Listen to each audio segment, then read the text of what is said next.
On the afternoon May 3, 2016, firefighters spotted a plume of smoke near the Canadian oil city Fort McMurray. It was early in fire season for the Arctic, and ice sheets were still floating on lakes. A helicopter dropping water immediately took action, but it was too late. Within 2 hours, flames engulfed 60 hectares of forest. By the end of the day, 90,000 people had been driven from their homes. Entire neighborhoods were reduced to ashes. In John Vaillant's Fire Weather, riveting piece that recently won the Baillie Gifford Prize for Nonfiction, he recalls that a week later the city appeared to have suffered nuclear explosion. Only piles of nails remained from many houses. A local journalist was sifting through the ashes of his 5-story house and found only a colander and a few barbecue tools. Even the ceramic toilet had evaporated. Vaillant was working on his second novel at a writing retreat in Italy when the story began to spread on social media. It was like hearing Houston burning, he says. Fort McMurray is the oil capital of Canada. It's a rich, powerful, charismatic, overbuilt place. And the idea of it being on fire was absolutely shocking. The city was engulfed in a firestorm cloud 45,000 feet high, Vaillant continues. The fire had penetrated the stratosphere, creating its own lightning and hurricane-force winds. Firestorm. Abandoned truck on Alberta Highway 63 near Fort McMurray.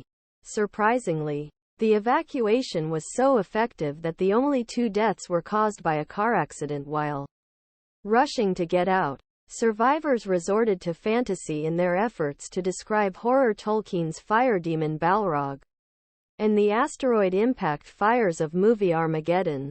Vaillant says these survivors bear witness to the future. Spending time with them was like spending time with Isaiah or Ezekiel.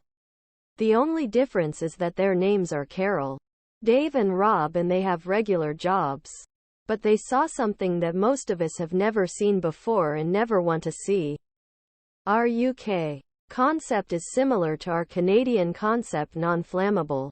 But we're forced to readjust too quickly. Talking to Vaillant is like being sucked into a vision of hell itself. The silver-haired 61-year-old, who moved from Massachusetts to settle Vancouver 25 years ago, only began writing in his 30s and has specialized the collision between humans and the natural world.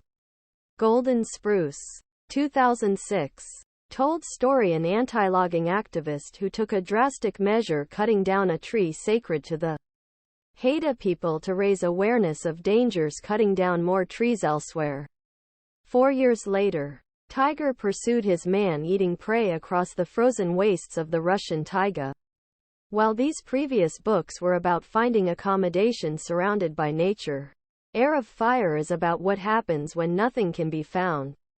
It hasn't escaped him that we're sitting in cold London, where out-of-control bushfires feel like a distant television spectacle.